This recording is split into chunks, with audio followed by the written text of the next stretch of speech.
দুনিয়ার টাকার গোলাম নাটকে মহা বিপদে পড়ল শেহজাদ খান।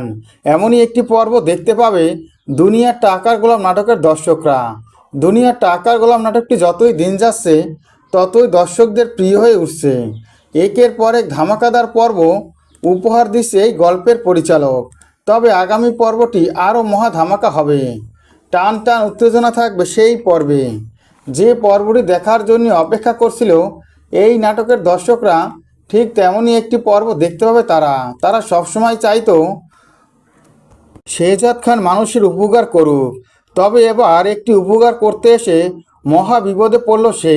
অন্যদিকে আমরা দেখতে পাচ্ছি শেহজাদকে বিপদে ফেলানোর চেষ্টা করছে মন্ত্রী মশাই, আর মন্ত্রী মশাইয়ের প্ল্যানে এবার ফেসে যাবে শেহজাদ খান। অন্যদিকে গোলামকে রিশাদ এমনভাবে তৈরি করে দেখে এটাই মনে হচ্ছে এটাই যেন শেহজাদ খান। হুবহু শেহজাদের মতোই তৈরি করে গোলামকে, আর সেই গোলামকে নিয়ে মন্ত্রীর বাসায় হাজির হয় রিশাদ।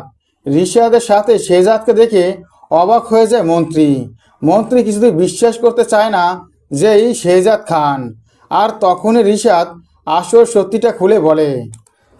রিশাদের মুখে এমন কথা শুনে অবাক হয়ে যায় মন্ত্রী।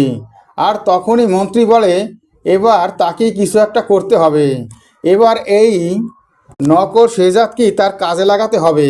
আর ঠিক তেমনটাই করতে যাচ্ছে মন্ত্রী যখনই গোলামকে সবটা বুঝিয়ে দেয়, এরপরেই মন্ত্রী সাংবাদিকদের আসতে বলে তার বাড়িতে। আর যখন সাংবাদিক তার বাড়িতে আসে, সাংবাদিক বাড়িতে আসলেই মন্ত্রীর সকল কথাগুলো বলতে থাকে শেহজাদ হয়ে গোলাম, যেটা দেখে অবাক হয়ে যায় শেহজাদ খান এরই মাঝে তার ফোনে একটা ফোন আসে। তার ফোন আসলে সে এই বস্তিতে ছুটে যায়। সেখানে গিয়ে জানতে পারে শেহজাদের বিপক্ষে সাক্ষী না দেওয়ায় ওই লোকটাকে মেরে ফেলেছে গুন্ডাগুলো। যে কথা শুনে কান্নায় ভেঙে পড়ে শেহজাদকে জড়িয়ে ধরে কান্না করে সেই লোকটির মেয়ে। দুনিয়ার টাকার অনেক দর্শকরা আগামী পরে এসব দেখতে পাবে। দুনিয়ার টাকার অনেক পরবর্তী আপডেট পাওয়ার জন্য আমার চ্যানেলটি সাবস্ক্রাইব করে বেল আইকন অন করে রেখো। ধন্যবাদ।